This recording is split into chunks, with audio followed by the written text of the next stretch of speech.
The Holy Gospel according to Luke, the 13th chapter.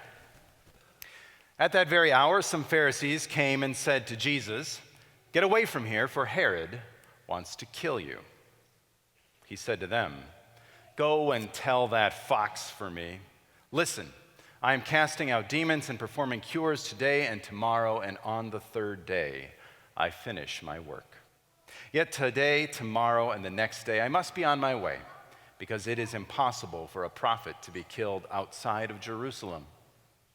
Jerusalem, Jerusalem, the city that kills the prophets and stones those who are sent to it. How often have I desired to gather your children together as a hen gathers her brood under her wings, and you were not willing. See, your house is left to you, and I tell you, you will not see me until the time comes when you say, 'Blessed is the one who comes in the name of the Lord.'" This is the gospel of the Lord. Thanks be to God. Please be seated.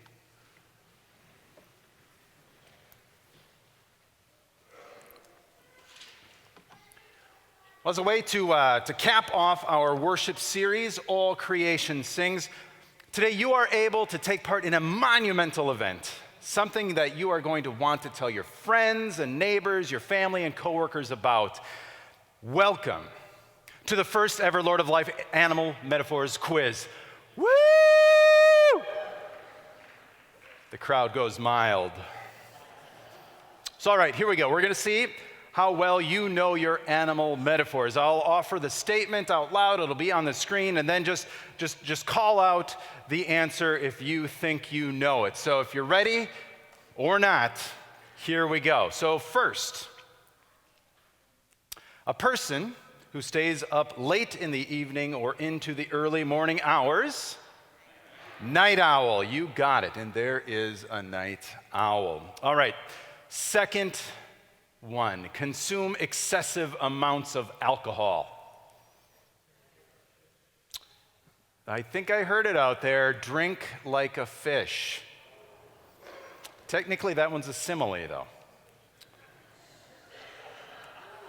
Just want to keep the English teachers happy. All right, number 3, a crush or an experience of romantic feelings and infatuation usually experienced by teenagers. Puppy love, and what's not to love about a puppy like that? All right, number 4, a treacherous, sneaky, and deceitful person. Snake, yes, a snake in the grass even. Very good, this group is good. All right, if you're not on a roll yet, there's still 3 more, so you have the chance to get on a roll. So number 5, a very short sleep.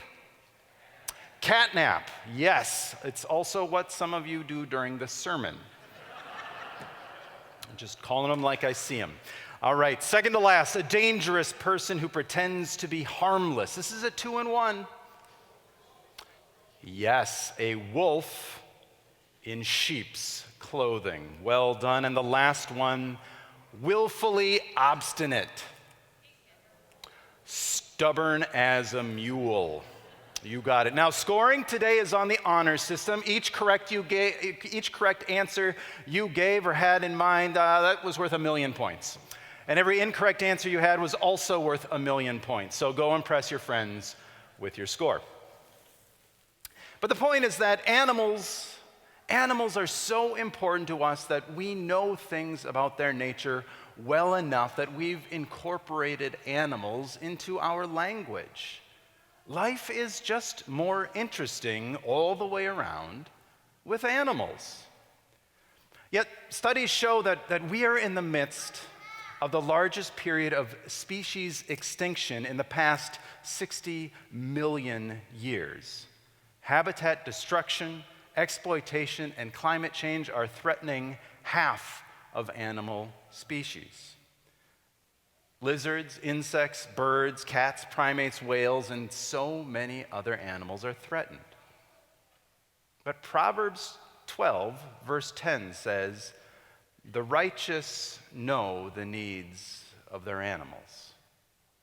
We need animals to thrive for us to be able to survive, let alone thrive. So as people of faith who care for this world entrusted to us by God, we care for the animals around us too. Lawrence Anthony made this his life's work. He was known as the elephant whisperer. And one of his notable achievements was saving 2 herds of violent rogue elephants in South Africa who were destined to be shot as pests. Lawrence Anthony worked with these elephants. He gained their trust, and ultimately he saved their lives.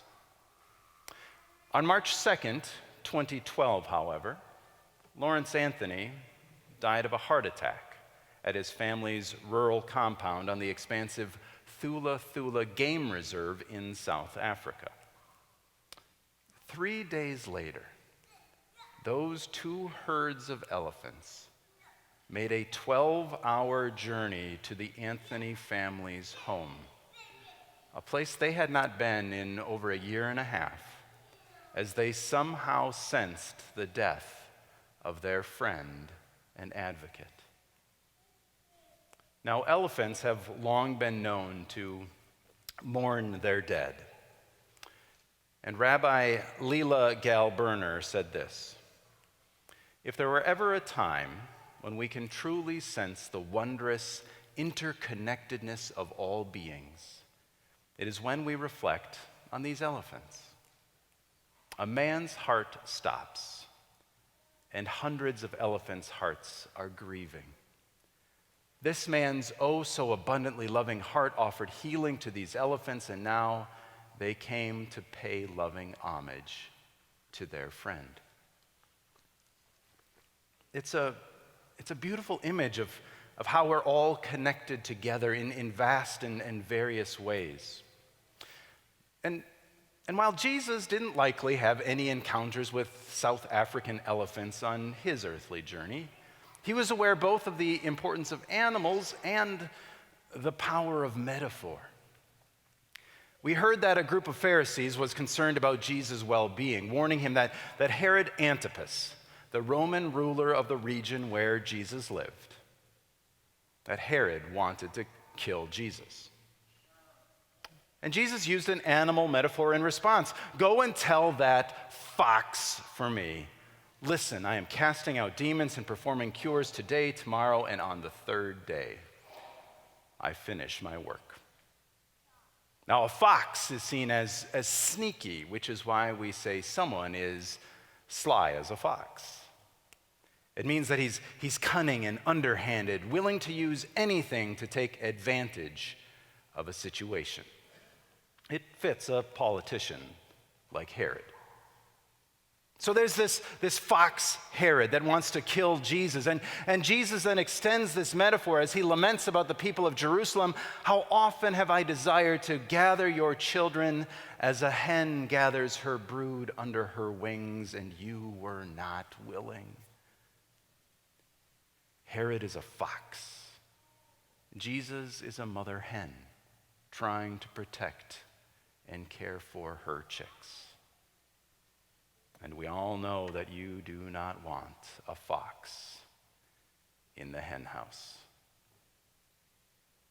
And there's something about those grieving elephants in South Africa and Jesus' lament as the mother hen that brings this story to mind. There was a mother whose child tragically died only a few months after birth. The woman was so distraught by what had taken place that she carefully wrapped the infant's body in cloth and went in search of someone who would be able to resuscitate her. She traveled far and wide to see doctors, magicians, and wisdom teachers, but none could offer any help. However, during her search, she heard rumors about a holy man who lived high up in the mountains, a man who possessed great powers. So she went in search of this great saint, eventually locating his small dwelling in an isolated patch of land high above the city. Upon meeting him, she relayed her story through tears. After she had finished, the old man thought for a moment and then spoke with compassion, saying, "I can help you, But in order for me to do the appropriate spell, you will first need to bring me a handful of mustard seeds from the home of someone who has not suffered the pain of loss." The woman immediately left that place and traveled throughout the city in search of a home that had not been overshadowed by this pain. However, she could not find a single place. Yet as she heard the stories of others' suffering, she slowly began to come to terms with her own, until one day she was able to give her beloved child a proper burial.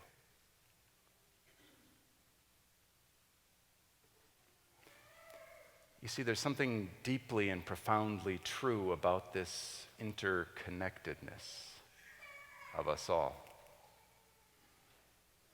A few weeks ago, I was invited to meet together with several confirmation groups of 7th through 9th graders, along with their adult leaders, because there's a 9-year-old girl with a very nasty cancer diagnosis who's a neighbor to several of the youth and adults, a friend to some of the younger siblings of our students. And understandably, this is a really hard thing to think through, to deal with, to know how to respond to. So this group's understandably asking questions like, why is this happening? What can we do? Where's God in this? Does God even care? Does God even exist? Those are all legitimate and important questions, faithful questions that naturally arise whenever there's tragedy and suffering and hurt and pain. So as I sat downstairs with this group, I knew that I didn't have the answers. I mean, sure, I shared that God doesn't cause cancer. God doesn't want those cells to mutate and metastasize. And I don't think God wants anyone, either a 9-year-old or a 90-year-old, to have this dread disease. At the same time, though, God did not create a risk-free world. I mean, for us to be able to experience things like great joy, it also means we have to know what it's like to feel bitter sadness, because life is dynamic and it's messy and it's all interconnected. As I searched for some words that hopefully made just a little bit of sense, I saw this incredible mix of people that night. Some leaning in to listen, others looking understandably distracted. There were some sad expressions, some hopeful expressions. There were plenty of tears around that room. And like I said, I didn't have the answers. But I had a broken heart as I saw these broken hearts all around me. And what I saw most powerfully was our mother hen Messiah gathering us chicks together. I hope everyone in that room could see that there were others with them on this difficult journey. Fellow sojourners and sufferers, caring classmates and compassionate adults. A space and a community to ask hard questions, to shake our fists at God, to ask for mercy and strength and healing. What I saw was church. Because church is not where we go to escape the pain of the world. Church is who we are to face the pain of the world. Because Jesus doesn't promise to make the foxes go away. That fox of cancer is still sneaking around. The fox of loss and loneliness lurks. The fox of meaningless and heartache is on the hunt. The foxes of addiction, prejudice, abuse, fear, injustice, and pain are on the prowl. And our mother hen Messiah promises us a measure of protection, and you are a part of Jesus' protection plan, which is what Paul writes about in Philippians chapter 2. He says, let the same mind be in you. And that's not a singular you, that's a plural you. So as a colleague and friend of mine from Texas says, you gotta translate this in Texan, which is y'all or all y'all. So let the same mind be in all y'all. Let the same mind be in all y'all that was in Christ Jesus, who though he was in the form of God, did not regard equality with God as something to be exploited, but emptied himself, taking the form of a slave, being born in human likeness, and being found in human form, he humbled himself and became obedient to the point of death, even death on a cross. Because the fox kills the hen. But we have this inkling about the third day, just when the fox thinks it's gotten the last laugh. So we empty ourselves too, because we are church. And we're church not because we have it all figured out and we have all the answers. We don't just think, well, I'm loved by God and I got my warm fuzzy, so who cares how anyone else is doing? No. We are church because we need one another and we hurt and we need help and support from one another. We've been broken into pieces. And yet we're all interconnected. And I know, I get it. I'm supposed to get up here and pretend like I've got all my stuff all put together. Like I've got it figured out what it means to be a pastor and a parent, a spouse and a citizen. But I don't. My life is a bundle of anxiety and insecurity and longing and wondering, and I need the protection of our mother hen Messiah. And I need you, my fellow chicks, to help me out as I stumble and bumble through this life. And I want you to know that I'm here for you too. Because again, church is not where we go to escape the pain of the world. Church is who we are to face the pain of the world. Christian faith is not about escaping pain or avoiding the hard realities of life. Christian faith is about trusting that the pain and the hard realities don't get the last word, that we have a mother hen Messiah who protects us and who gathers us together to support, encourage, love, and walk with one another through all of it. And I want to offer you this benediction, this blessing called Go in Pieces by the Irish poet, theologian, and mediator, Pádraig Ó Tuama. The task is ended. Go in pieces. Our faith has been rear-ended, certainty amended, and something might be mended that we didn't know was torn. And we are fire.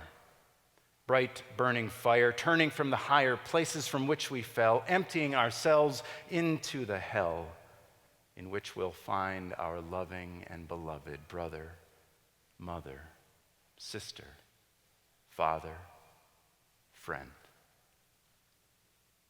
And so, friends, the task is ended. Go in pieces to see and feel your world. Amen.